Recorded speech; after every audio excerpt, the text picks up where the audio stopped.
नमस्कार, शुभ संध्या, जय हिंद, जय भारत। एक बार फिर वैभव भी हाजिर है किरदार जिंदगी के नए पायदान के साथ। दोस्तों, किरदार जिंदगी का आज 138वां पायदान है, यानी कि 138वें एपिसोड में हम पहुंच गए हैं एक खास शख्सियत के साथ, जो कि एक ब्राह्मण की बेटी होती हुई उन्होंने उर्दू भाषा पर जो अपनी पकड़ बनाई है वो काबिले तारीफ है। उनसे हम बात करेंगे। वो किरदार खास इसलिए भी है, एक महिला होकर, ब्राह्मण की कन्या होकर जिस तरह से उर्दू भाषा पर न सिर्फ पकड़ बनाई है बल्कि अपनी एक अलग पहचान बनाई है। जी हाँ, मैं बात कर रही हूँ डॉक्टर कृष्णा शर्मा दामिनी जी के बारे में, और अभी थोड़ी देर में ही मैं उनसे आपको मिलवाऊंगी। उनका छोटा सा परिचय मैं देना चाहती हूँ उनके बारे में। हालांकि विस्तृत परिचय मेरे पास है उनका, लेकिन हम उनसे ज्यादा बातचीत करेंगे तो कोशिश करती हूँ जो खास है उनके बारे में वो मैं आप तक पहुंचाऊं। आप लेखिका है हिंदी उर्दू की, साथ में आप समाज सेविका भी हैं। आप उर्दू की बहुत ही मशहूर शायरा भी हैं। अगर मैं बात करूं तो आप ऑल इंडिया हिंदी उर्दू एकता ट्रस्ट की कर्ता धर्ता भी हैं, यानी कि संस्थापिका हैं आप। साथ ही कुछ चुनिंदा पुस्तकें हैं जिसके बारे में मैं तमाम दर्शकों को बताना चाहती हूँ और बहुत खास है। प्यासे लम्हे, शिद्दत इश्क, गजल संग्रह है ये हिंदी और उर्दू में। एहसासे तन्हाई, खुद को यूं सुरखरू किया मैंने, ये भी हिंदी और उर्दू में है। दहलीज के पार, गीत गंगोत्री, ये गीत संग्रह है आपका। ताका की महक, ताका संग्रह, ये एक विधा है। और बहुत खूबसूरत शेर व शायरी करती हैं आप। एक ऐसी शख्सियत है दामिनी जी जिन्हें बहुत सारे पुरस्कारों से भी सम्मानित किया गया है। आपको कुछ पुरस्कार मिले हैं जिसका जिक्र मैं यहाँ पे जरूर करना चाहती हूँ। 2 बार आपको गवर्नर अवार्ड प्राप्त है। उर्दू अव्वल अवार्ड दिल्ली सरकार द्वारा आपको प्राप्त है। अमृता प्रीतम अवार्ड आपको प्राप्त है। अमीर खुसरो अवार्ड आपको प्राप्त है। कौमी एकता अवार्ड आपको प्राप्त है। साथ ही अल्लामा इकबाल अवार्ड आपको प्राप्त है। 2 बार उर्दू अवार्ड मिला है आपको। और नूरजहां सरबत उर्दू अवार्ड आपको प्राप्त है। अटल बिहारी वाजपेयी अवार्ड आपको प्राप्त है। अवार्ड की जो फेहरिस्त है वो बहुत लंबी है। बहुत आसान नहीं होता है किसी विषय पर अपनी पकड़ बनाना, और कहते हैं कि लीक से हटके काम करना, एक अलग अपनी पहचान बनाना, एक एक ऐसा दरिया जो अलग दिशा में बहे, ये सब इतना आसान नहीं होता है। बहुत मुश्किलों का सामना करना पड़ता है, बहुत तैयारियां करनी पड़ती है, बड़ी जद्दोजहद होती है। लेकिन जो इंसान कुछ करना चाहता है तो ईश्वर, परमात्मा, वो खुदा उसकी मदद जरूर करता है। तो दामिनी जी ने अपने आप को न सिर्फ ढाला है, सशक्त होकर अपनी जमीन से जुड़कर खड़ी हैं। तो चलिए बिना किसी विलंब के दामिनी जी से हम बातचीत करते हैं। उन्हें हम अपने स्टूडियो में आमंत्रित करते हैं। दामिनी जी, आपका बहुत बहुत स्वागत, अभिनंदन हमारे इस कार्यक्रम में। बहुत बहुत शुक्रिया विभा जी। मैं आपको विभा ही बोलूंगी, वह भी लिखा हुआ है। इसके लिए मैं तहे दिल से शुक्रगुजार हूँ आपकी। और प्रोग्राम का जो खूबसूरत नाम है किरदार जिंदगी, काबिल तारीफ है।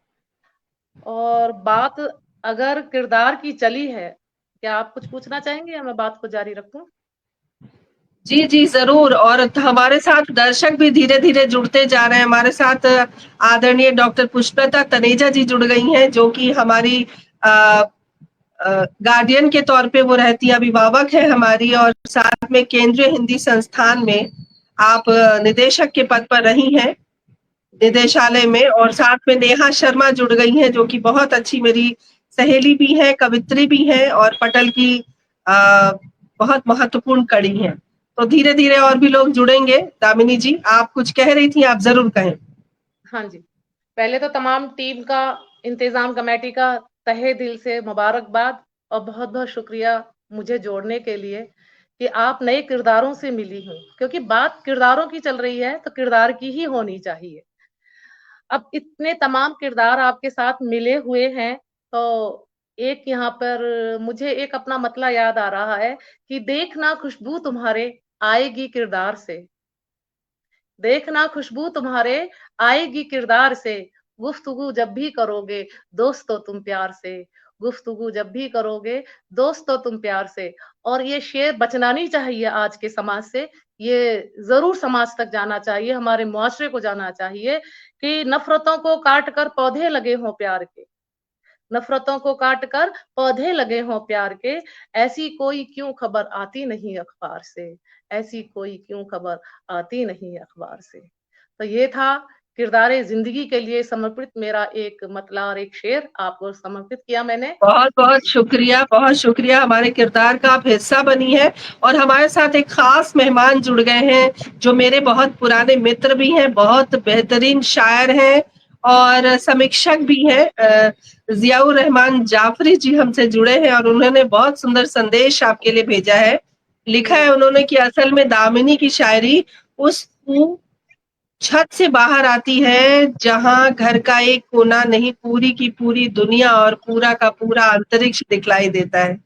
तो ये इतने सुंदर ये संदेश से रहमान उन्होंने रहमान जाफ़री साहब को मैं तहे दिल से शुक्रिया अदा करना चाहती हूँ और उनको इसके जवाब में उन्होंने जो मेरे लिए चंद अल्फ़ाज़ लिखे हैं, बस इस एक शेर के साथ मैं कहना चाहती हूँ कि तारीकियों से जंग लड़ी है तमाम उम्र, तारीकियों से जंग लड़ी है तमाम उम्र, हमको नसीब जश्न चरागाह नहीं हुआ, हमको नसीब जश्न चरागाह क्या नहीं बात हुआ। है, क्या बात! वाह, बहुत-बहुत वाह, वाह! शुक्रिया। बहुत खूब। दामिनी जी, जैसे कि हम किरदार ज़िंदगी को जब भी शुरू करते हैं, जो भी किरदार हमारे कार्यक्रम में आते हैं, हम उनसे कोशिश करते हैं कि उनके परिवार के बारे में थोड़ा बात करें, क्योंकि आपका बचपन जहाँ बीता है और जहाँ से आप आई हैं, आपके परिवार में, क्योंकि देखिए मेरा और हम सबका ये मानना है कि अगर हम दृढ़ता से कहीं खड़े हैं, तो उसके पीछे हमारे माँ-बाप, हमारे भाई-बहन, क्योंकि शादी के बाद वो अलग चीज़ होती है, वो अलग दुनिया होती है, लेकिन शादी से पहले हमारा अस्तित्व होता है। तो माँ-बाप का जो रोल होता है, वो बहुत महत्वपूर्ण होता है अपने बच्चों के लिए, क्योंकि वो भाँप लेते हैं कि हमारे बच्चे किस दिशा में जाएँगे या जाना चाहते हैं, तो हम एक उनको बढ़ने की प्रेरणा दें और उनका साथ दें। तो मैं चाहूँगी कि आप बात करें हमसे और अपने परिवार के बारे में, अपने माता-पिता, भाई-बहन के बारे में हमें कुछ बताएँ। स्वागत है आपका। बहुत-बहुत शुक्रिया। विभा जी, आपने जो सवाल या निशान इस किरदार पर लगाए हैं, दरअसल बात क्या है कि जब एक लड़की अपने घर में, उसकी पैदाइशी ज़मीन मेरी उत्तर प्रदेश है, अब तो उत्तराखंड में मतलब जहाँ हमारी तहज़ीब और तरबियत हुई, पढ़ाई-लिखाई हुई, वो उत्तराखंड में आ गई हरिद्वार से। और पैदाइश मेरी अलीगढ़ ज़िले से है, उत्तर प्रदेश में है जो। और एक बेटी जन्म लेती है अपने माँ-बाप के घर में, जहाँ सिर्फ़ उसकी परवरिश ये सोच के की जाती है कि बेटी को पढ़ाना है, लिखाना है और उसकी शादी करनी है। ये महज़ वो अपनी ज़िम्मेदारी समझते हैं और इस ज़िम्मेदारी को वो इतना अपने ऊपर बोझ समझ लेते हैं कि बिना तालीम पूरी किए वो ऐसा सोचने पर मजबूर हो जाते हैं, या वो समाज के डर से होते हैं, या उन पे कोई दबाव होता है, या उनकी खुद की ख्वाहिश होती है, ये तय करना उनका काम है। लेकिन उसकी शादी तक पेरेंट्स की जो ज़िम्मेदारी होती है वो पूरी कर दी। अब यहाँ मेरे परिवार में ना 7 पीढ़ी आगे और ना 7 पीढ़ी पीछे। हालांकि भविष्य की मैं भविष्यवाणी करूं कि 7 पीढ़ी आगे, उसकी तो भविष्यवाणी मैं नहीं कर सकती, पर मुझे ऐसा लगता है यकीन के साथ। तो ऐसा कोई माहौल नहीं था कि काव्य का, या ऐसा कि कभी हमारे परिवार में कोई लेखक या कोई कवि रहा हो, ऐसा कुछ भी नहीं था। पर औरतों की किस्मत देखिए, औरत एक बार जन्म जब लेती है जब उसकी माँ जन्म देती है, लेकिन एक औरत दोबारा जब जन्म लेती है जब उसके हसरतें, उसके एहसासात, उसके जज्बात जब कहीं दम घुटकर रह जाते हैं, जब वो कुछ करना चाहती है, तो बड़े हौसले के साथ वो दोबारा जन्म लेती है। औरत का दोबारा जन्म लेना चुनौतियों से परिपूर्ण होता है, और चुनौतियों से कैसे लड़ना है उसको ये कला समझ में आ जाती है, क्योंकि वो जब इतनी भर जाती है ना, तो फिर उसको कैसे चलना है, किन पगडंडियों से होकर गुजरना है, समाज में उसे क्या क्या बर्दाश्त करना पड़ेगा, क्या देखना पड़ेगा। और मैंने तो खुद ही एक ऐसा काम किया, लकीर से हटकर काम किया, जहां मुझे मेरी बहुत मुखालफत भी हुई, लेकिन मैं डरी नहीं, क्योंकि मेरे अंदर कुछ, मैं जब 9th क्लास में पढ़ती थी, हिंदी की कविताएं लिखती थी, बहुत शौक था हिंदी की कविता लिखने से। लेकिन ये हिंदी की कविता लिखना, ये साहित्य से प्रेम, ये लिटरेचर से प्रेम जो था, ये हमारे परिवार में किसी ने भापा नहीं। तो भापा नहीं, किसी ने पहचाना नहीं। और एक उम्र के बाद, जैसा कि हमारे यहाँ चलन था 80 और 90 के दशक में, बेटियों को बहुत जल्दी कर दिया करता था, उनका फैसला ले लिया जाता था। उसके बाद मैं भूल गई, 6 7 8 साल तक भूल गई कि मैं कुछ कविताएं भी लिखती थी या कुछ मेरा रुझान था इस तरफ। फिर धीरे धीरे धीरे धीरे, कहते हैं ना, लिखने से, और जो आपके दिल में दबा हुआ है वो कभी ना कभी तो गुबार बन के सामने आएगा। फिर मुझे लगा ऐसा, फिर मैंने अपनी एजुकेशन दोबारा से शुरू करी, क्योंकि बीच में पढ़ाई छूट गई शादी के बाद, बीए भी कंप्लीट नहीं हुआ मेरा। लेकिन उसके बाद मैंने 90, आपको आज ये आश्चर्यचकित होगा कि 96 से मैंने जब पढ़ाई शुरू की है, आज 2024 है। जी आज इस बिल्कुल, दामिनी जी, थोड़ी देर के लिए आपको जरूर इस बात पर रोकना चाहती हूँ। तमाम दर्शकों को मैं एक बात बताना चाहती हूँ कि एक दो भाषा में नहीं, पूरे 5 भाषाओं में इन्होंने एमए किया है। और मैं बताना चाहती हूँ, आपने हिंदी से एमफिल किया है, साथ में आपने एमए किया है, यानी कि स्नातकोत्तर आपने हिंदी से किया है, अंग्रेजी से किया है, और अर्थशास्त्र से किया है। आपने एजुकेशन से, शिक्षा शास्त्र से भी किया है, साथ में आपने एमए उर्दू से भी किया है। उसके बाद एमएड और बीएड किया है आपने। तो जो पढ़ने की आपकी ललक है, वो आपकी डिग्रियां बता रही हैं हमें। जी, कहें आप।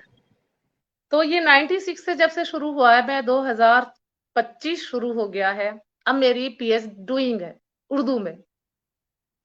तो ये सफर इतना आसान नहीं था विभा जी, ये मेरी लगन कह लो, या मेरे अंदर एक तीस थी। लगन तो बाद में होगी, लगन तो हम एक टाइम टेबल बनाते हैं, तो टाइम टेबल जब होता है तो हमें वो अवेयर करता है कि तुम्हें ये करना है, तुम्हें ये करना है। लगन एक अलग चीज होती है, टाइम टेबल एक अलग चीज होती है। लेकिन टीस जो होती है, दर्द जो होता है, जख्म जो होता है, उसे जब भी कुरेदोगे दर्द होगा। वो मुझे टीस थी कि मेरी आखिरकार पढ़ाई बीच में क्यों छूटी, क्यों छोड़ी गई, उसका जिम्मेदार कौन है। ये सवाल आज, इस सवाल के जवाबदेही कौन है, कौन है? समाज, जिसके डर से माँ बाप फैसला ले लेते हैं, या माँ बाप जो अपनी बच्चे की काबिलियत नहीं जान पाते, या वो घर परिवार, या वो खानदान जो उसके बीच में नहीं पड़ते। आजकल तो हमारा माहौल ऐसा बन गया कि कोई किसी के बीच में नहीं बोलता।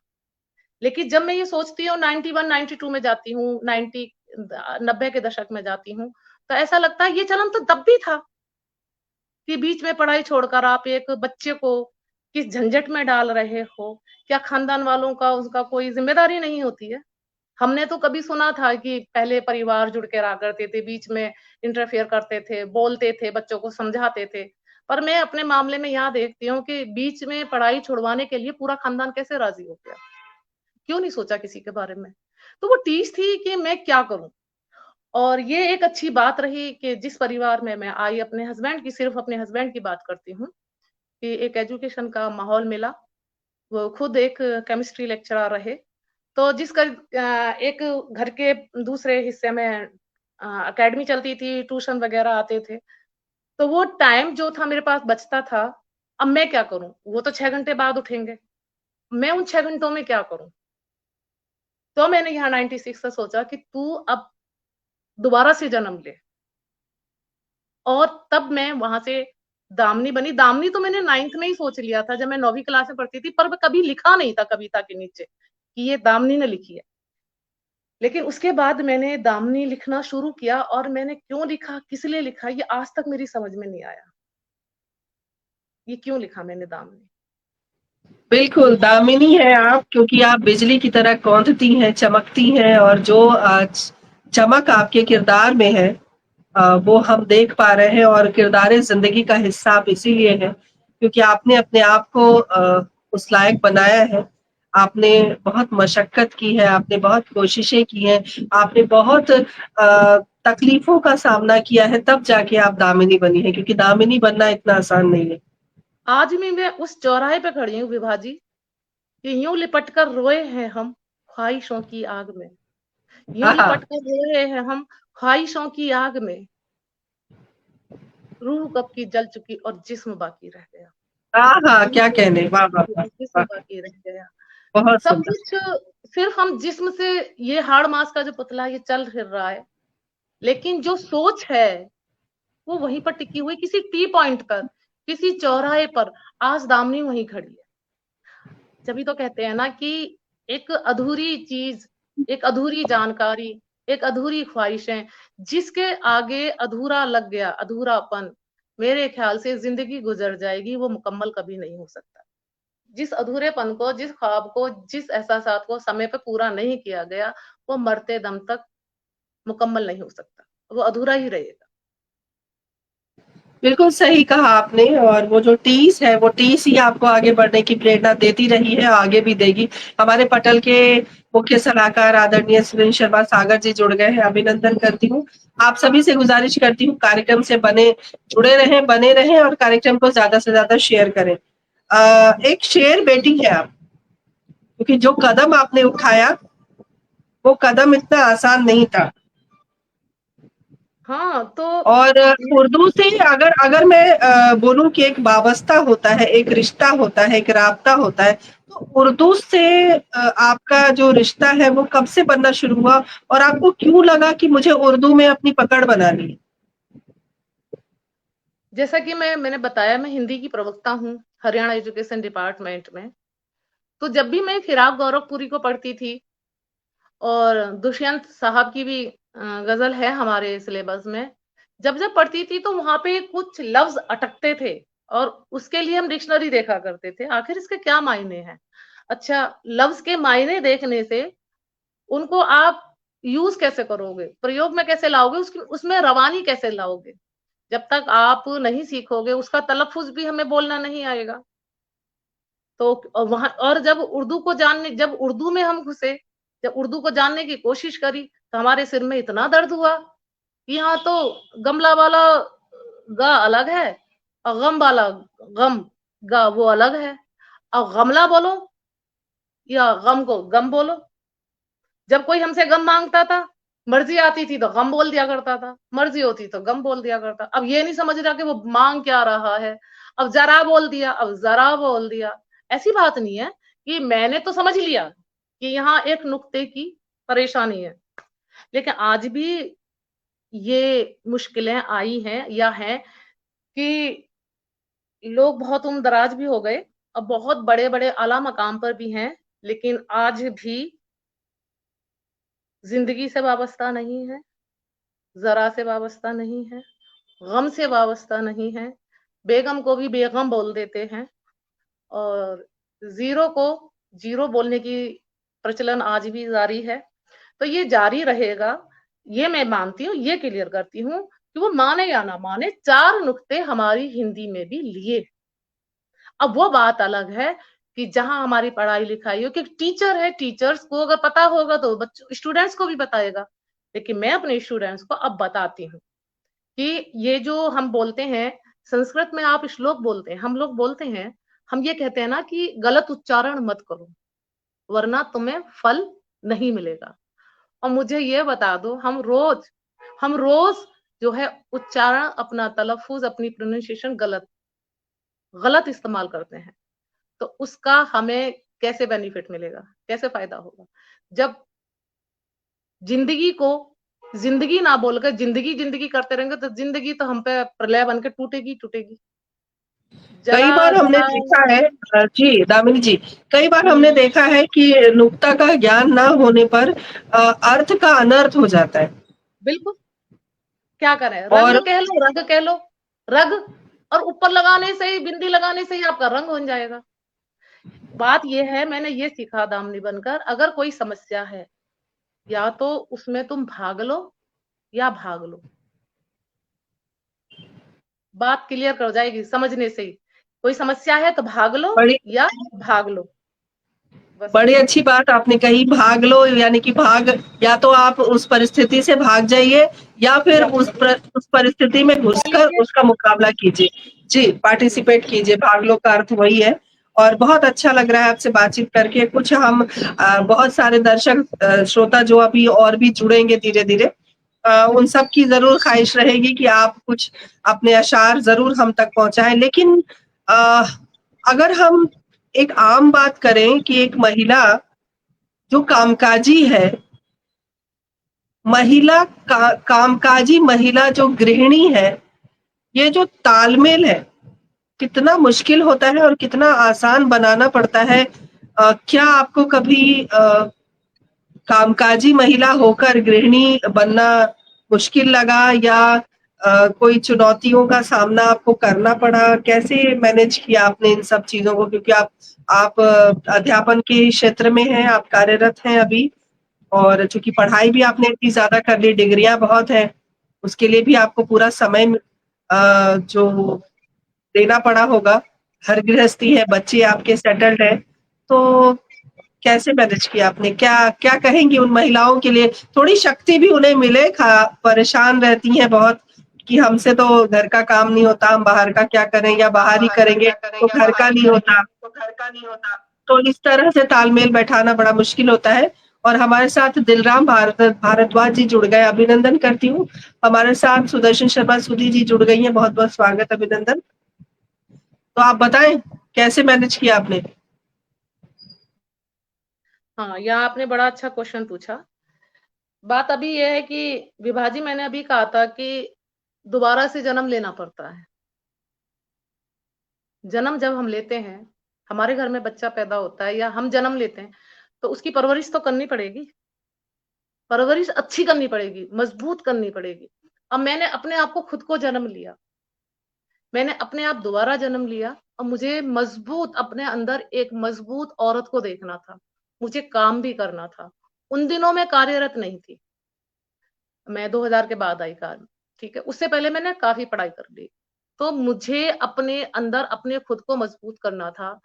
यही कि 4 बच्चे भी थे, 2 बेटे 2 बेटियां, उनको एक साथ बिठाकर, घर का माहौल हमारे इस मामले में बहुत अच्छा था कि कोई अगर पढ़ रहा है तो आप उससे 1 गिलास पानी की नहीं कह सकते, खुद पी लो। ये एक बहुत पॉजिटिव चीज में हमारे घर में रही। और मतलब बच्चे अपने आप बिठा दिए, कर लिए, उनके बीच में कोई ज्यादा गैप नहीं था, कोई 3 साल छोटा है, कोई 4 साल छोटा है, इस तरीके से। लेकिन मैं बच्चों के साथ पढ़ी, उन्हें बिठाया, खुद भी पढ़ी। और उसके बाद में घर का काम, मेड तब नहीं थी, अब ये हम मेड का सिलसिला तब शुरू हुआ है 5-6 साल से, लेकिन तब ऐसा नहीं था। मुझे ये था, मैंने अगर दोबारा जन्म लिया है तो कुपोषण का शिकार नहीं होना है। मैंने अपने आप को खुद रिचार्ज किया है। कोई मेरे सामने आइडल नहीं था, कोई मेरा रोल मॉडल नहीं था कि जिसको मैं देखकर प्रभावित होती थी। मेरे अंदर जो टीस थी, वही मेरा जज्बा था, वही मेरा जुनून था, वही मेरा शौक और ज़ौक था। उसी ने मुझे रोज रिचार्ज किया कि नहीं, मुझे करना है। और मैं ये कहती हूँ आपको, आप गांठ बांध लीजिए। आप 24 घंटे आपके पास है, 24 ही घंटे मेरे पास है। ये नहीं है कि मेरे पास 36 घंटे हैं। इन 24 घंटों में आप कितना अपने लिए निकाल सकती हैं। जरूरी नहीं है कि आपको 8 घंटे सोना है, जो सोने का टाइम है उसमें से आप 3 घंटे माइनस कर सकती हैं। 5 घंटे सोकर भी आप वो काम कर सकती हैं। जब दिल में आग लगी हो ना, तो सिर्फ पानी की तरफ ध्यान जाता है आपका, और किसी की तरफ ध्यान नहीं जाता आपका। तो दिल में आग लगती है, आपको अपनी मंजिल दिखाई देती है। किसको नींद, किसको पूरा आराम, पूरा दिन आप, मैं ये कहती बहुत काम, जो लेडीज सबसे ज्यादा बिजी रहती है ना, वो हर चीज के लिए काम निकाल लेती है, ये बात याद रखना। और जो कुछ भी नहीं है, जो सिर्फ काम, पूरे घर के कामों में मसरूफ है, वो हमेशा मसरूफ ही रहेगी, बिजी रहेगी, वो अलग से हटकर कुछ नहीं कर सकती जब तक उसके अंदर अपना जुनून ना हो, अपनी टीस ना हो, अपने वजूद को निखारने के लिए, जिंदा रखने के लिए इन्हीं 24 घंटों में से आपको अपने लिए 4 घंटे निकालने ही पड़ेंगे। फिर तो तुम दूसरा जन्म मत लो, उसे दफन करके किसी संदूक में रख दो, फिर मत कहो कि मेरे साथ ये हुआ, मेरे साथ ये। एक अलग राह हमवार आपको करनी ही पड़ेगी। और शिक्षा के बाद तो स्वतः ही परिवर्तन हो जाता है। ये मेरे जीवन में आया कि जैसे जैसे शिक्षा लेती रही, वैसे वैसे मेरे जीवन में अपने अपने फैसले लेने का पूरा परिवर्तन, मुझे पूरी आजादी। और जब आप सही राह पर हो, वो ऊपर वाला भी आपका बहुत साथ देता है। बिल्कुल सही, बिल्कुल। ऊपर वाला भी साथ देता है। और आपको, अगर आपकी आंखों में सपने हैं, ख्वाहिशें हैं और आग लगी है, किसको नींद आती है? आपकी 4 बजे की ट्रेन हो, आपको नींद आ जाएगी? बिल्कुल नहीं आ आएगी। जाएगी, क्योंकि आपने पैसे भरे हैं। आपकी अगर 25,000 की टिकट हो कहीं बाहर की, तो आप, और 12 बजे तक आपने पैकिंग करी हो, तो आपको नींद आ जाएगी? नहीं आएगी। बिल्कुल नहीं आएगी। काम, किरदार ज़िंदगी 7 बजे शाम को हम शुरू करते हैं और मुझे उस दिन, जिस दिन प्रोग्राम होता है, उस दिन मुझे पूरे दिन चैन नहीं होता जब तक प्रोग्राम कनेक्ट ना हो जाए। तो ये बिल्कुल सही कहा आपने।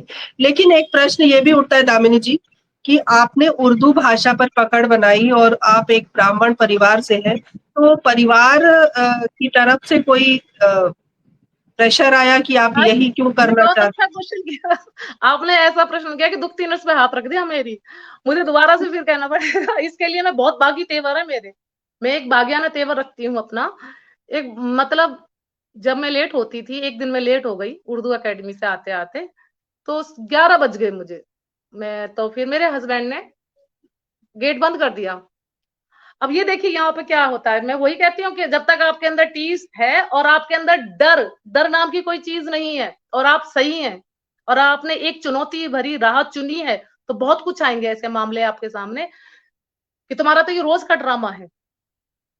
तो उनका मतलब ये था कि कल से ये 10:30 बजे 10 बजे आने की कोशिश करेंगे। उन्हें ये तो पता था कि उर्दू सीखने जाती हैं। तो मैं कि कोई बात नहीं है, 11 बज गए, कल हो सकता है मुझे 12 भी बज जाए। आज तो मैं जल्दी भागते भागते मैंने ट्रेन पकड़ ली, मेट्रो ले ली। कल हो सकता है कोई और ज्यादा लेक्चर हो, मैं बैठी रहूं, मैं बीच में क्लास छोड़कर आई हूँ आज तो, और हो सकता है मैं कल पूरी क्लास लेकर आऊं, तो मुझे 12 भी बज जाएंगे। और हो सकता है मैं कल को कहीं और किसी एकेडमी में कहीं और प्रोग्राम में जाऊं, तो एक भी बज सकता है। बैठी रही 20 मिनट मुश्किल से बैठी। मेरे हस्बैंड ने कुछ नहीं कहा, साइलेंस मोड पे आ गई। फिर उसके बाद जब उन्होंने गेट खोला, उसके बाद वो आज मेरा उर्दू का न्यूज़पेपर उठाकर मेरे कमरे तक रखते हैं। उर्दू के रिसाले आते हैं, किताबें आती हैं, वो मेरे कमरे तक रखते हैं, क्योंकि मैं स्कूल चली जाती हूँ। वो ज्यादातर, वो जब भी आते हैं उठाकर मेरी किताबों को रखते हैं। उन्हें समझ में कुछ नहीं आता कि उर्दू में कौन सी किताब में क्या है, लेकिन मुझे वही डाक पत्री अब जो भी आती है वो मेरी टेबल पर मिलती है। अब बताइए। और फिर उसके बाद मेरी समझ में आ गया कि मैं, ठीक है, आज इन्होंने 11 बजे तो खोल दिए, अब मुझे जानबूझ के 12 नहीं बजाने हैं। लेकिन मुझे वहां डरना नहीं था, मेरी मजबूरी थी। लेकिन इस चीज का फायदा मुझे नहीं उठाना है कि 11 बजे अगर, तो फिर मैं कल को 11:30 बजे बजा दूं, ताकि कोई, हो सकता है कोई मौका आए और मैं उस समय, तो ये फैसला मेरा गलत था। मैंने 5-5 मिनट बचा के मैं फिर 10, 10:30, पौने 11 जो भी था, लेक्चर के ऊपर जैसा भी होता था, वहां मैंने, फिर मेरी अपनी समझदारी थी कि मैं कैसे, तो ये है ये अगर आपने, आप। जी, दामिनी जी बड़ी अच्छी आपने बात कही, यहाँ पर समझदारी की बात करी। आपने कहा कि एक महिला को समझदार होना पड़ता है, अपनी इच्छाओं को पूरा करना है, अपनी आकांक्षाओं तक पहुँचना है, लेकिन परिवार को साथ में लेकर, परिवार को अपने उन तमाम रास्तों के बारे में बताकर कि भई मैं ये कर रही हूँ और मुझे यहाँ तक पहुँचना है। लेकिन इसी बात के साथ एक बात जुड़ रही है कि आज की जो परिस्थितियाँ हैं, आज की जो महिलाएं हैं वो अपनी आजादी का कुछ अलग तरीके से हाँ फायदा उठा रही हैं। तो एक चूंकि आप शायरा भी हैं, आप शिक्षाविद हैं, आप गृहिणी हैं और बहुत सारी पुस्तकें आपने लिखी, आप लेखिका भी हैं। तो ये जो बात है, ये अगर महिलाओं को आप कुछ कहना चाहें, क्योंकि आपने देखा है स्थितियां थोड़ी सी गंभीर हो गई हैं आजकल, क्या कहेंगी आप? हाँ, बिल्कुल ठीक कहा। ये तो सोचने पे हमारी तमाम महिलाओं पे, तमाम खवातीन पे ये सवाल या निशान लग गया है आज। उसकी जवाबदेही किसकी है? इसकी जवाबदेही तो मेरे ख्याल से किसी की भी नहीं है। ये उनके जो ख़यालात हैं, महदूद हैं। उन्होंने उससे बाहर नहीं निकली हैं। वो सिर्फ़ ज़िंदगी को ऐशो-आराम समझती हैं और उनके वो ये नहीं जान पा रही है कि ये ख़्वाहिश है या क्षणिक भर का सुख है। उन्होंने उसी को वो मान लिया, ज़िंदगी मान लिया और वो मैं कहीं कहीं न कहीं इसमें आपको तालीम की, शिक्षा की कमी मिलेगी, मानसिकता में। जिन्होंने शिक्षा को नहीं समझा, यो कहते हैं ना किताब पढ़ी है, आपने जो लिखा, जो आप पढ़ते हो, आपने पढ़ा है, समझा नहीं है। तो जो आज का जो स्टडी लेवल है, वो पढ़ा तो जा रहा है, लेकिन समझा नहीं जा रहा। और जिस दिन समझ लेंगे, उस दिन हमारे अंदर अच्छे और बुरे की पहचान आएगी। और रही ये बातें, आप उनका स्तर देखिए, उनका पीछे बैक का देखिए, आगे का देखिए। कहीं न कहीं आपको तालीम का हवाला, तालीम की कमी नज़र आएगी। और एक बात और भी है कि एकाकी जीवन, एकाकी स्टेटस हमारे बीच में जैसे-जैसे घुसा है, हम स्टेटस के लगाने के चक्कर में रहते हैं। मैं खुद मानती हूँ, मैं स्टेटस लगाती हूँ क्योंकि मैं स्टेटस लगाती हूँ, मैंने अपना स्टेटस बनाया है। लेकिन वो स्टेटस कैसे लगाते हैं जिन्होंने कुछ किया ही नहीं है। वो उधार का स्टेटस लेके, उधार के विचार लेके और ये जुमलेबाजी करके ये जो करते हैं। अरे भाई, स्टेटस लगाने से पहले आप अपना स्टेटस तो बनाइए। मैं अपना कोई प्राइवेट स्टेटस या कोई पर्सनल या परिवार का नहीं डालती। ऐसा डालती जो किसी की समझ में आए, जो आपकी मार्गदर्शन करे, ऐसा स्टेटस डालिए जिससे ज़िंदगी, लोगों की ज़िंदगी में परिवर्तन आए, ऐसा स्टेटस डालिए। आप दूसरों के स्टेटस पढ़ते रहते हो, आप द और उसका अनुकरण तो कुछ भी नहीं है, अनुकरण करना होना बंद कर दिया। अब हमारे यहीं पे ले लो, मैं नाम नहीं लूँगी यहाँ किसी का, अब हर बच्चे का, आज के न्यू जनरेशन का, उनके रोल मॉडल माँ-बाप नहीं है। ये ऐसी पहली पीढ़ी है, ऐसे पहले माँ-बाप हैं जो आजकल बच्चों से डरते हैं। हमारे जी, माँ-बाप क्यों बिल्कुल नहीं सही। डरते? ये मेरे ख्याल से आखिरी पीढ़ी ऐसी होगी माँ-बाप की, जो माँ-बाप अपने बच्चों से थोड़ा समझ के, थोड़ा सोच समझ के बोलते हैं कि ताकि बच्चे को बुरा ना लग जाए। आखिर क्यों? ऐसी स्थिति क्यों आई? और हम अपने माँ-बाप की आवाज़ से, उनकी आहट से ही डर जाया करते थे और अपनी-अपनी जगह बदल दिया करते थे। कोई दूसरे कमरे में घुसता था, कोई दूसरे कमरे में घुसता था। तो इसकी जवाबदेही कहाँ? तो कहीं न कहीं तालीम की कमी है और एकाकी जीवन है। और आज के पेरेंट्स को मैं ये सलाह देना चाहती हूँ, सलाह नहीं है, मेरी सलाह देने से आखिर किसने किसकी मानी है, कि बच्चों को हम अपने परिवार के प्रोग्रामों में ले जाना, शादी-ब्याह जैसे हमारे सांस्कृतिक प्रोग्राम होते हैं हमारे परिवारों में, वहाँ हिस्सेदारी कम हो गई है।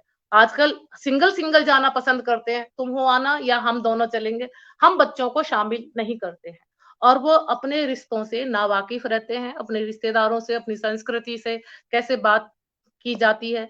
और जितना ये व्हाट्सएप का ये जब से स्टेटस आया है, इसमें लोग साइलेंस हो गए हैं।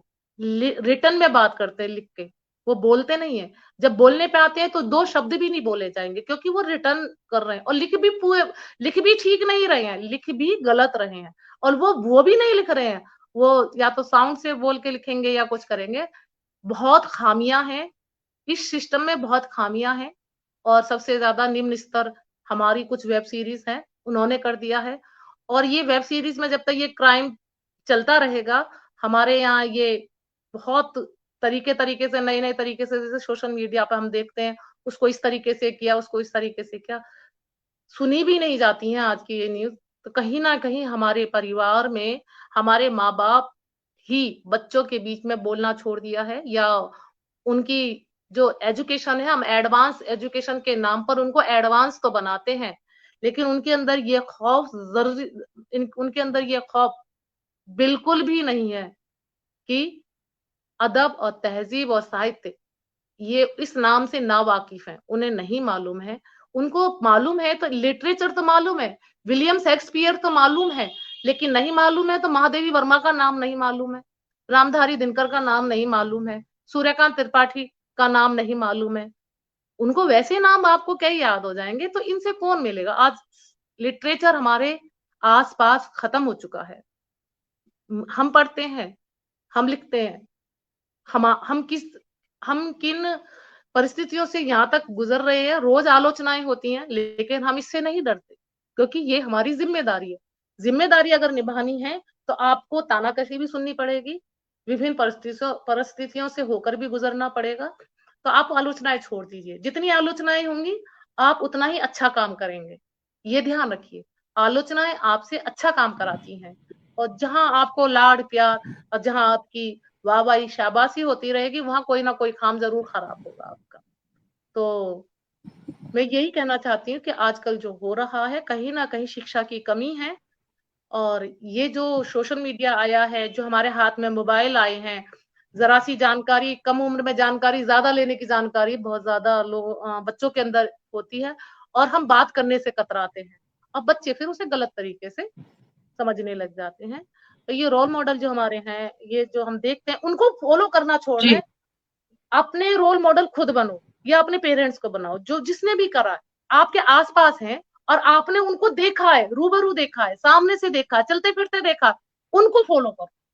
ये नहीं है कि टीवी पे दिखाई दे रहे हैं तो उनको फॉलो करो, उन नाचते गाते दिखाई दे बिल्कुल रहे हैं तो सही उनको कह फॉलो रही हैं करो। आप। देखिए पहले का, जी जी, पहले का समय कुछ और था दामिनी जी। पहले रोल मॉडल होते थे, लेकिन वो अ, अलग लेवल के आपको थे। याद है, आजकल चीजें आपको बहुत याद है बदल गई हैं। विभाजी, जब मुझे आज भी बहुत याद है कि हमारे यहाँ जब निबंध आता था, अपने किसी प्रिय नेता के बारे में लिखिए, अपनी किसी प्रिय पुस्तक के बारे में लिखिए, ऐसे ऐसे निबंध आया करते थे हमारे यहाँ। अब ना जी तो कोई आज के समय में ना तो कोई प्रिय पुस्तक रही, और आगे आप समझदार है, जो आपके सामने रूबरू दिखाई दे रहा है, जो भी आपको अच्छा लग रहा है, कोई भी हो सकता है। ये नहीं है कि आपका रिश्तेदारों में छूट दे रही, कोई भी हो सकता है, लेकिन उसी को फॉलो कीजिए जिसको आपने अपनी नंगी आंखों से देखा हो, उसको नहीं जो कैलेंडर बिल्कुल पर सही। अखबार में उस पे नजर आ रहा, जी, क्योंकि दामिनी जी, ये हम चाहेंगे कि कार्यक्रम का रुख थोड़ा-सा हम बदलें, और मैं जी चाहूँगी कि हमारे दर्शकों को कुछ शेरो-शायरी आप सुनाएँ, फिर हम किसी और प्रश्न पर आते हैं। जी जी जरूर। तो आपकी बात जरूर मानी जाएगी। एक नया दर्द चरागों को हवा देता है, एक नया दर्द चरागों को हवा देता है, जितना करती हूँ रफू उतना जला देता है। एक नया दर्द चरागों को हवा देता है, जितना करती हूँ रफू उतना जला देता है।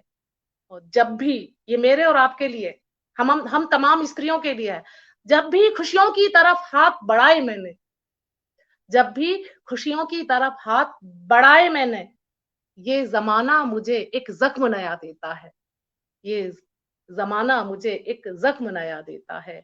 और खुद पे इल्जाम मोहब्बत नहीं आने देता, खुद पे इल्जाम मोहब्बत नहीं आने देता, बेवफाई का जहर मुझको पिला देता है, बेवफाई का जहर मुझको पिला देता है। और जिक्र होता है मेरे सामने जब भी उसका। अब ये यहाँ पे महबूब मत लीजिए, मेरा अलग नजरिया, आपका नजरिया अलग हो सकता है, क्योंकि मैं जिसमें रंगी हूँ, बसी हूँ, जो मेरे दिमाग में हर समय चलता है, एजुकेशन, तालीम, समाज, मुआशरा, ये सब चलता रहता है।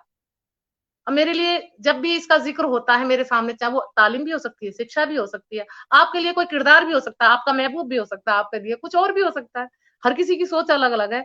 जिक्र होता है मेरे सामने जब भी उसका, मेरे एहसास में खुशबू सी जगा देता है, मेरे एहसास में खुशबू सी जला देता है। अब ये देखिए, और करती हूँ, देखिए कि एक मतलब और चंद अशार और मुलाहिजा फरमाए कि आंखों को ख्वाब जब भी सुनहरे दिखाई दें, ये जमाना मुझे एक जख्म नया देता है। जी बिल्कुल, आंखों में ख्वाब जब भी सुनहरे दिखाई दें, आंखों में ख्वाब जब भी सुनहरे दिखाई दें, हसरत पे मेरी दुनिया के पहरे दिखाई दें।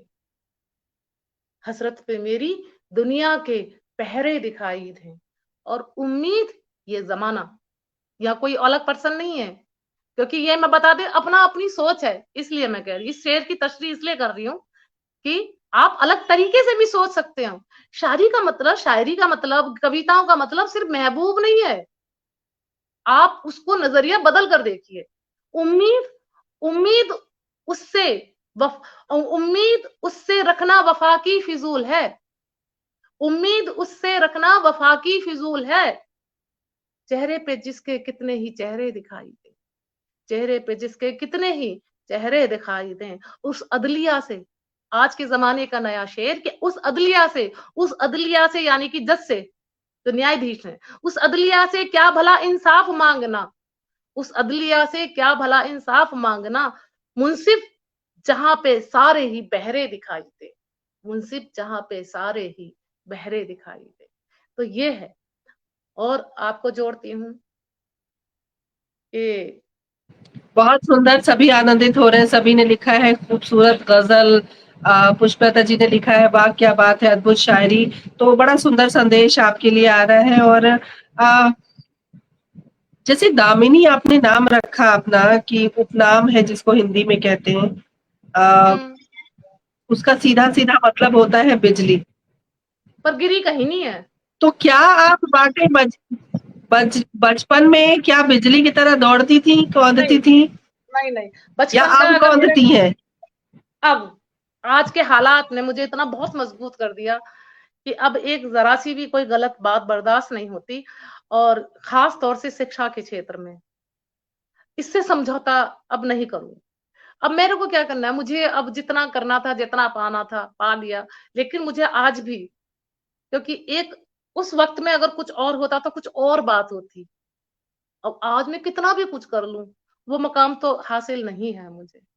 हो सकता था इससे बेस्ट, लेकिन ये कह रहे हैं कि कहीं ना कहीं दर्द ही होता है, कहीं ना कहीं आपके अंदर वो दबी हुई कुचली हुई हसरत होती है जो आपको बाहर निकालती है, और जब बाहर निकलता है, गड़े मुर्दे उखाड़ना जिसको कहते हैं, तो कुछ नया ही होता है। जब क्रांति आती है, और क्रांति का जब अंत होता है, तो एक नई सोच निकल कर आती है। तो मेरे हसरतों की, मेरे अंदर भी एक क्रांति चल रही थी, तो उसमें से यही था कि जी, मैं कुछ कर नहीं सकती, कुछ ज्यादा तो नहीं कर सकती, लेकिन हाँ एजुकेशन तो ले सकती हूँ, जिसको कहते हैं प्रौढ़ अवस्था में एजुकेशन लेना। प्रौढ़ अवस्था की शिक्षा अलग चीज होती है, ये आप भी समझती हैं।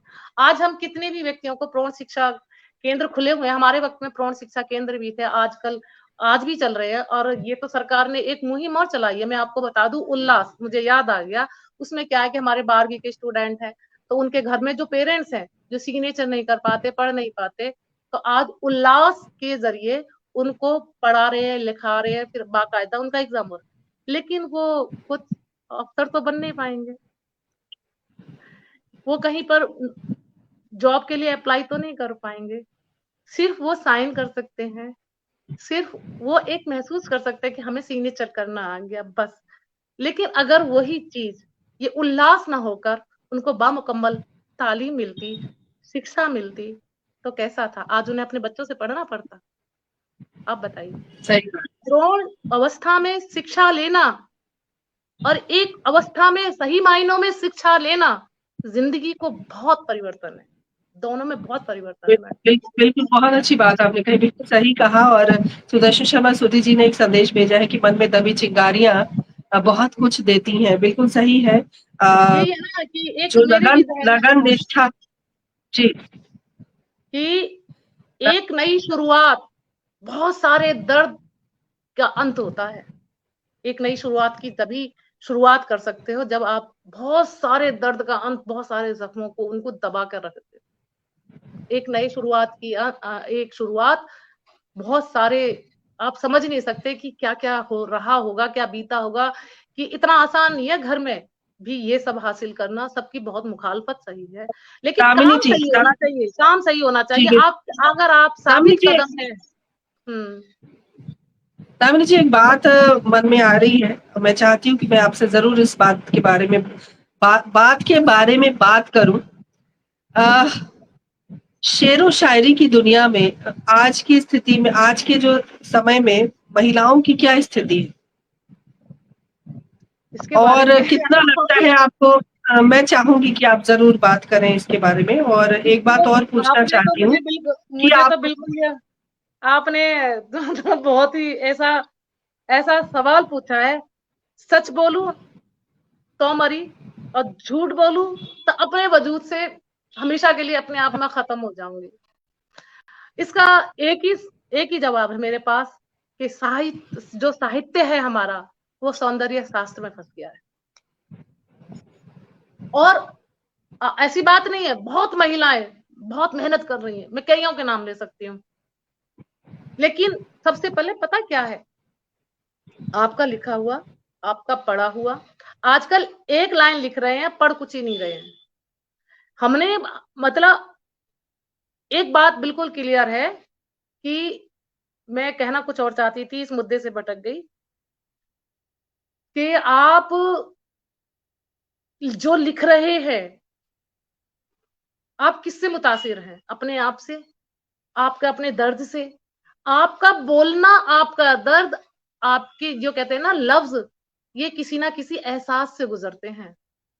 जो मैं बोल रही हूँ ना, ये मेरे अपने लफ्ज नहीं है, ये मेरे एक एक लफ्ज मेरे एहसास से गुजर रहा है। ये एक एक लफ्ज मेरे जैसे नसों में किसी ने ग्लूकोज की सुई लगा दी हो, इसमें चढ़ रहा है एक एक बूंद। मैं कोई बनावटी नहीं बोल रही हूँ।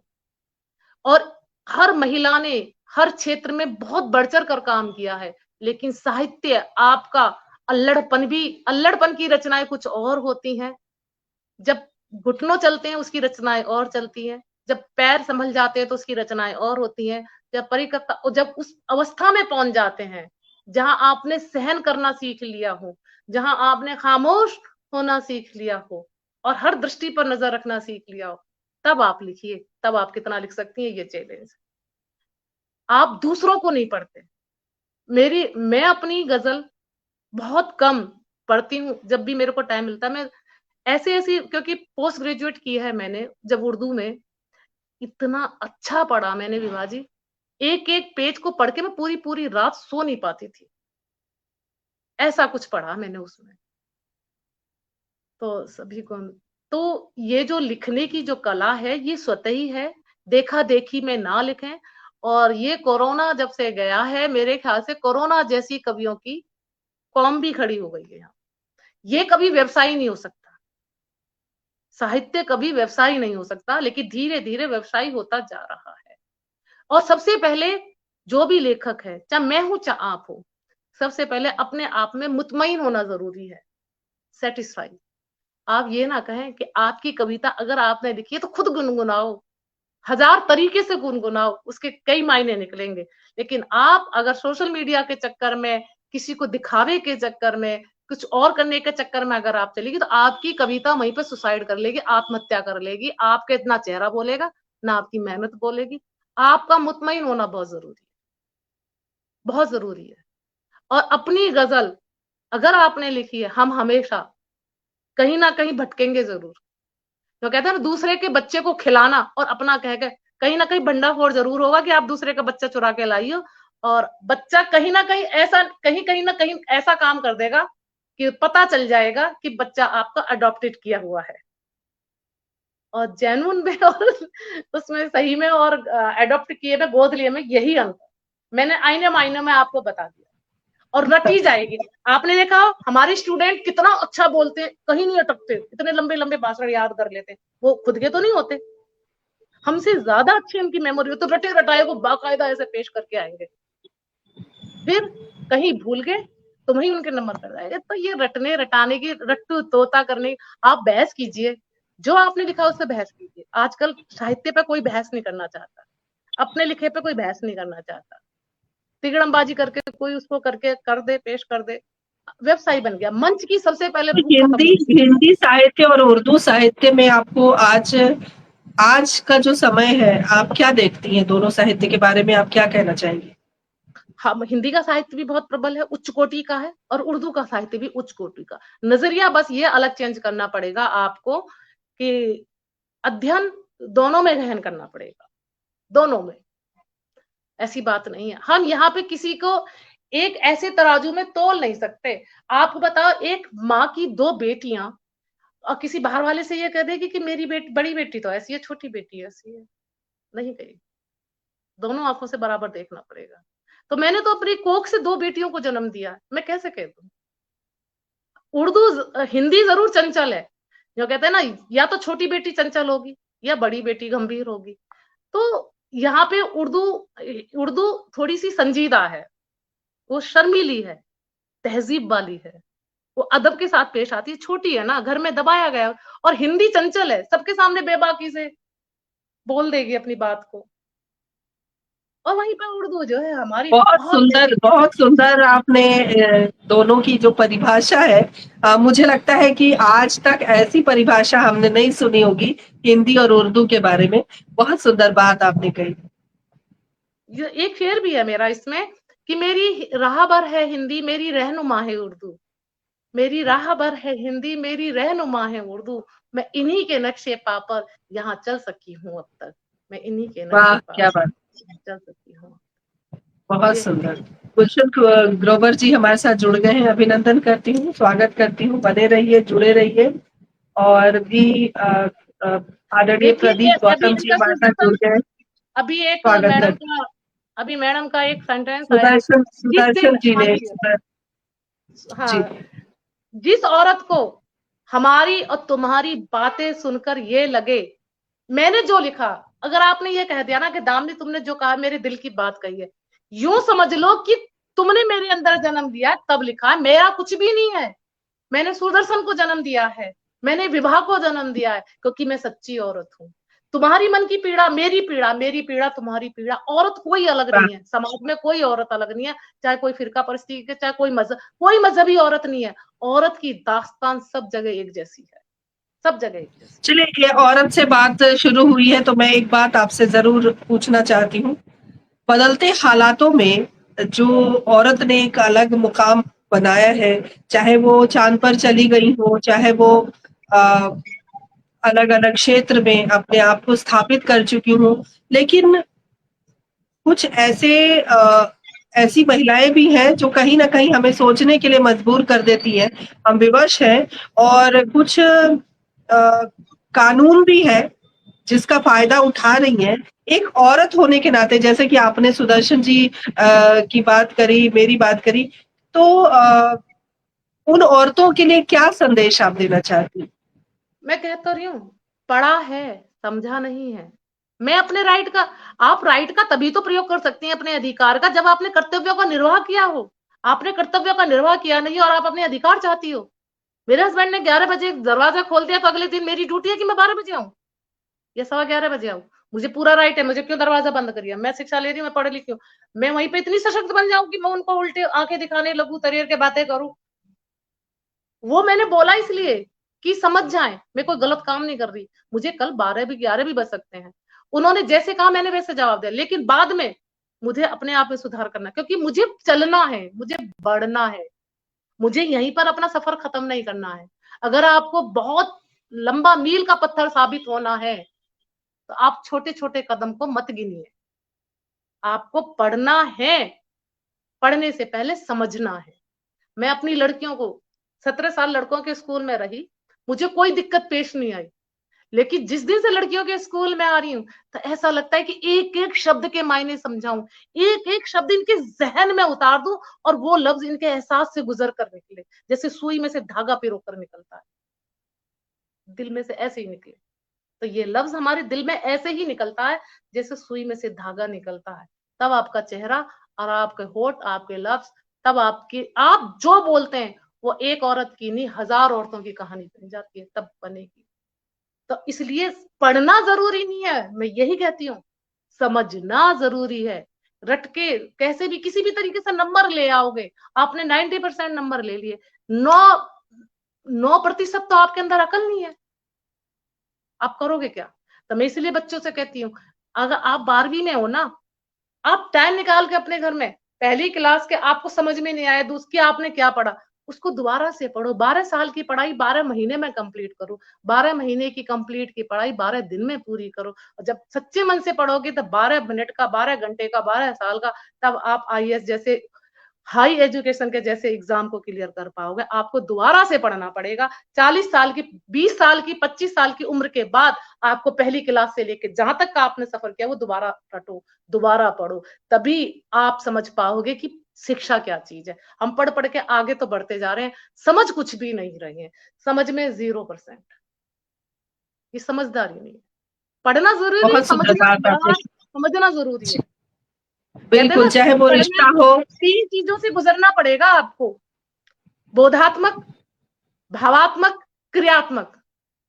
भावात्मक और बोधात्मक समझ लिया, बोध तो करा दिया टीचर ने, भावात्मक आपको खुद करना पड़ेगा और क्रियात्मक आपको खुद करना पड़ेगा। जब तक बोधात्मक के जरिए भावात्मक ना हो और भावात्मक के जरिए क्रियात्मक ना हो, तब तक आप किसी भी चीज का अमल नहीं कर सकते। आप सफाई है, आपने स्वच्छता अभियान बता दी, बच्चों को स्वच्छता अभियान का कर दिया, लेकिन मैं पढ़ाने गई, क्लास में कहीं कागज पड़ा या कूड़ा पड़ा, अब मैं पढ़ा रही हूँ। काहे का स्वच्छता अभियान? क्रियात्मक रचनात्मक तो है नहीं। जब तक आपके आसपास 4 कागज भी पड़े हैं, कूड़ा पड़ा है, आप जैसे ही घुसे हो, कहीं भी घर हो या बाहर हो या सड़क, आपको वो उठाने पड़ेंगे, तब क्रियात्मक माना जाएगा ये, तब सोच बदलेगी। ऐसे नहीं बदलेगी कि हमने बहुत सुना दिया, बोधात्मक करा दिया, भावात्मक आपको करना पड़ेगा, क्रियात्मक भी आपको करना पड़ेगा, तब ये समझ में आएगी, तब कहीं जाके सुधार हो सकता है समाज में। तो दामिनी जी, आगे क्या आपकी योजनाएं हैं, क्या करना चाहती हैं? इतनी पढ़ाई कर ली आपने, आप उर्दू उर्दू को अपने जहन तक लाना चाहती थी, अपनी रगों तक लाना चाहती थी, वो काम भी आपने कर लिया। उर्दू साहित्य में आपकी पकड़ है, नहीं, शेरो शायरी में आपकी पकड़ है, आप क्या करना चाहती हैं आप? मैं हमेशा स्टूडेंट बन के रहना चाहती हूँ, एक विद्यार्थी बन के रहना चाहती हूँ। मेरे 3 इश्क हैं, एक मेरा परिवार, एक मेरी हिंदी, एक मेरा उर्दू, ये 3 इश्क हैं मेरे। अब तीनों इश्क में से मैं किसी को अलग नहीं कर सकती। किसी ने तो एक किया होगा और उसमें पता नहीं क्या क्या करते हैं। मेरा तो 3 इश्क है और तीनों इश्क को मुझे निभाना भी है, शिद्दत से निभाना है। इसलिए मेरी किताब का नाम है शिद्दत इश्क, और आप जरूर जी, जो नए शायर हैं, जो बच्चे हैं, जो शायरी करना चाहते हैं, उनके लिए आप क्या कहना चाहेंगे? बेटा पहले पढ़ो, पेड़े कम से कम 100 शेर पढ़ो, फिर उन शेरों को भावात्मक समझो, जिसको हम हिंदी में कहते हैं सरलार्थ। जब तक किसी भी शेर की तसरीह नहीं होगी, और उनको पढ़ो जिन्होंने वो लिखा है। आप सिर्फ वो पढ़ते हो, आपने पढ़ लिया, कभी भी उस लिखे हुए को नहीं पढ़ते कि किसने लिखा है। ये सबसे बड़ी कहानी है। और आप फिर उसका चरबा करके फिर अपनी सोच। जब तक तुम 1000 शेर नहीं पढ़ोगे, तब तक तुम अपना शेर नहीं कह पाओगे। शेर तो बहुत बड़ी चीज है, ये इतनी बड़ी चीज है जैसे फूस में से एक सुई ढूंढना।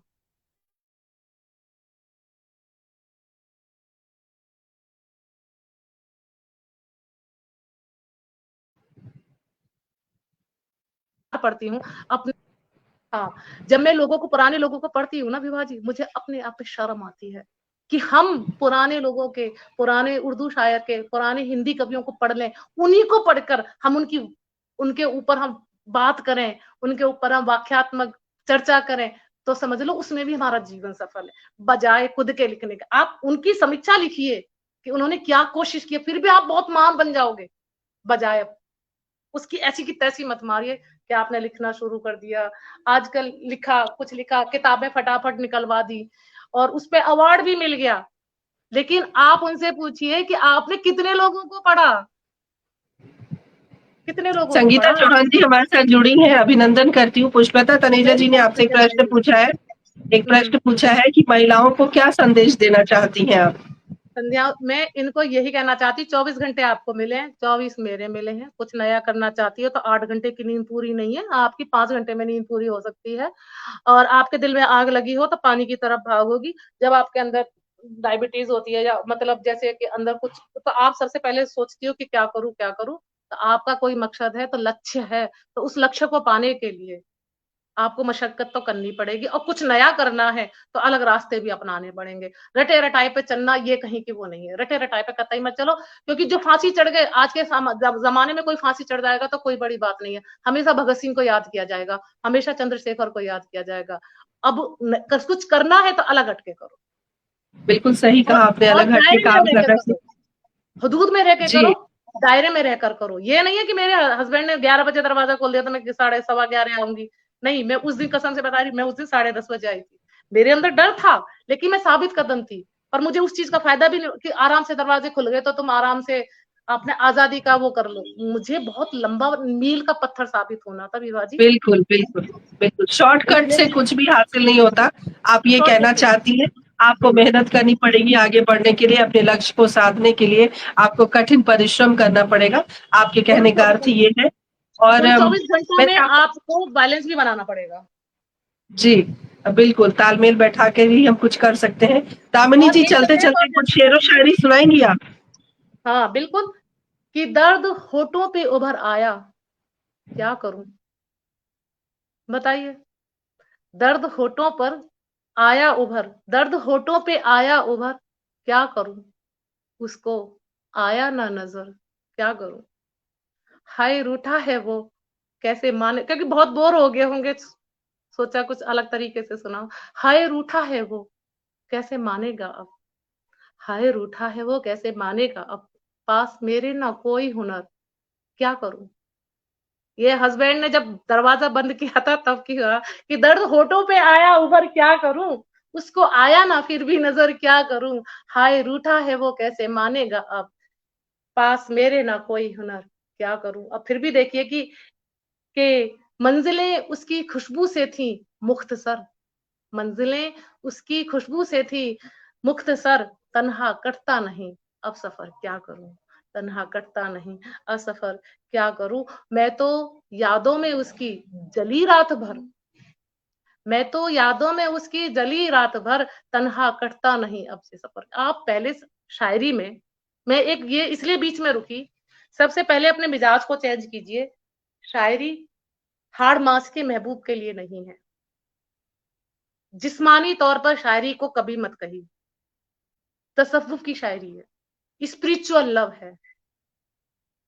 सबसे पहले ये गलत तोहमत लगाई जाती है कि इश्क मिजाज, इश्क होता है तब शायरी होती है। हाँ, इश्क होता है तब शायरी होती है।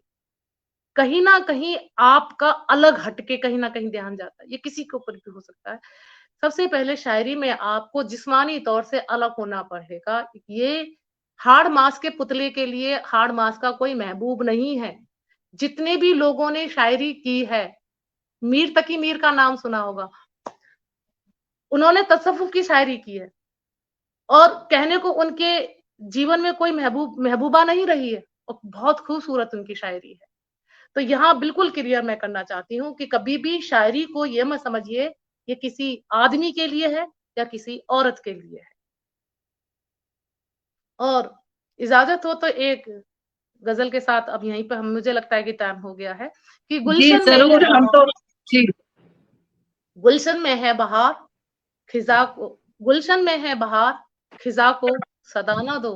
मतलब मैं ये कहना चाहती, आप अपने ऊपर ही कहना चाहती हूँ कि आपके जीवन में बहार ही बहार है, कि आपके किस्मत के ताले खुल सकते हैं। अब वो कौन सी चाबी से खुलेंगे ये देखना, कि गुलशन में है बहार अपनी बदकिस्मती को।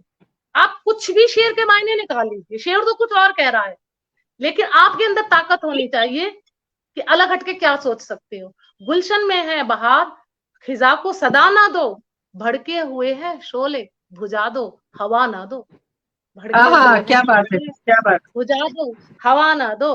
और हर एक सजा तुम्हारी, फिर ले लो, वही बात आ गई, हस्बैंड के ऊपर ही कहती हूँ, हर एक सजा तुम्हारी खुशी से कबूल है, हर एक सजा तुम्हारी खुशी से कबूल है, लेकिन बिना दलील कोई फैसला ना दो। क्या दलील दो, लेकिन बिना दलील कोई फैसला ना दो। अब कह रहे हो, अब कह रहे हो साथ मेरा छोड़ कर गया, अब कह रहे हो साथ मेरा छोड़ कर गया, हमने कहा ना था कि उसे रास्ता ना दो, हमने कहा ना था कि उसे रास्ता ना दो। और मुंसिफ हैं आप, मुंसिफ है आप, शौक से मुजरिम रिहा करो, मुंसिफ हैं आप, शौक से मुजरिम रिहा करो, पर बेकसूर लोगों को हरगिज सजा ना दो, पर बेकसूर लोगों को हरगिज सजा ना दो। और चेहरा शनास लोग हैं, रखना ये एहतियात, चेहरा शनास लोग हैं, रखना ये एहतियात। ये आपके लिए विभाजी, हर औरत के लिए, उसके दिल में जो भी लक्ष्य है, जो भी लक्ष्य है उसको अपने दिल में संभाल कर रखे जब तक वो लक्ष्य तक ना पहुंचे, क्योंकि यहाँ हर आदमी आपका चेहरा पढ़ रहा है, इतना ध्यान रखना। चेहरा शनाख्त लोग हैं, रखना ये एहतियात, क्या चल रहा है दिल में किसी को पता ना, तो क्या चल रहा है दिल में किसी को पता ना। तो अब बताइए आपकी क्या इजाजत है। बहुत सुंदर गजल, और एक एक जो शेर है वो सिर्फ संदेश नहीं देकर बल्कि कहते हैं ना कलेजा उतार कर रख दिया, इस तरह से हमें महसूस हो रहा है। आदरणीय विनय विक्रम सिंह जी हमारे साथ जुड़े हैं, लेकिन उन्होंने एक प्रश्न पूछा है, मुझे लगता है थोड़ी सी देर हो जाएगी प्रश्न, विनय विक्रम अगर सिंह, आप चाहें तो मैं बता दूं। उन्होंने हाँ, लिखा है कि लेखन का उद्देश्य क्या है, स्वायत्त लेखन सुखाए समाज को दिशा बोध देना या मात्र अभिव्यक्ति। नहीं, लेखन का सबसे पहला उद्देश्य यही होना चाहिए कि आप जो सोच रहे हैं, आप ये सोच रहे हैं कि आप पर ही बीत रहा है, वो समाज में भी घट रहा है। आपके लेखन कब जागता है आपके अंदर, आप किसी जगह से गुजर रहे हैं और आपकी कोई ऐसा दृश्य, ऐसी घटना जिसने आपको आहत नहीं पहुंचाई है, जो कहते हैं ना तरक्की पसंद शायर या तरक्की पसंद लेखन, वही होता है जो समाज के लिए मैंने लिखा, मैंने अपने लिए नहीं लिखा, समाज के लिए लिखा। तो हजार स्त्रियों ने जो महसूस किया जो मैंने लिखा, तब मैं सफल हुई। मेरी लेखनी तभी सफल है जब वो समाज के लिए काम करे। वो मेरी लेखनी तभी सफल है जब समाज को ये लगे कि हाँ, ये मेरे मतलब का है, ये मुझे सुधारने के लिए का, क्योंकि हम समाज के ही लोग हैं। जब तक हम समाज का भला नहीं चाहेंगे तो हमारा भी भला कभी नहीं हो सकता। समाज का भला होगा तो देश का भला होगा, देश की तरक्की अपने आप हो जाएगी। हम आसपास के जो छोटा सा समाज है, जो एक उप इकाई है हमारे आसपास की, पहले उप इकाई ठीक हो जाए, बड़ी इकाई अपने आप ठीक हो जाएगी, और जहां तक हमारा एक केंद्र बिंदु है, हमारा जो देश है अपने आप तरक्की करेगा। तो लेखन में हमेशा आपके आत्मबोध होके ना लिखें, आप अपने आसपास को देखकर लिखें, आपके समाज बहुत के सुंदर, लिए ही। साहित्य हमेशा दर्पण होता है समाज का। बिल्कुल सही कहा आपको आपने, बहुत सुंदर। अब आपका लिखा हुआ 100 साल बाद भी उसे प्रयोग में लाया जा सकता है। इसलिए हमारे जो पहले लोग हुए वो तरक्की पसंद थे, वो लिख गए थे कि 10 साल बाद भी यही पढ़ा जाएगा। जब जब आप 100 साल पीछे का साहित्य पढ़ेंगे, आज भी आप तरोताजा हो जाते हो, आज भी आपका मन खुश हो जाता है।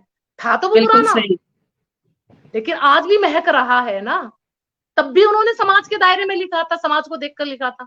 तो जब तक समाज आपके में शामिल नहीं है और समाज आपके लेखन में शामिल नहीं है, तो आप कभी सक्सेस नहीं हो सकते। हजार किरदार बिल्कुल आपकी सही। कविता में, आपकी पोएट्री में, हजार किरदार अगर आपके लेखन में मौजूद नहीं है, तो आप कुछ नहीं लिख सकते। सिर्फ अपना सोच के लिख रहे हो, तो वो आपकी पर्सनल डायरी है, उसमें लिखिए, पर्सनल बहुत सुंदर डायरी में। बात आपने की जी।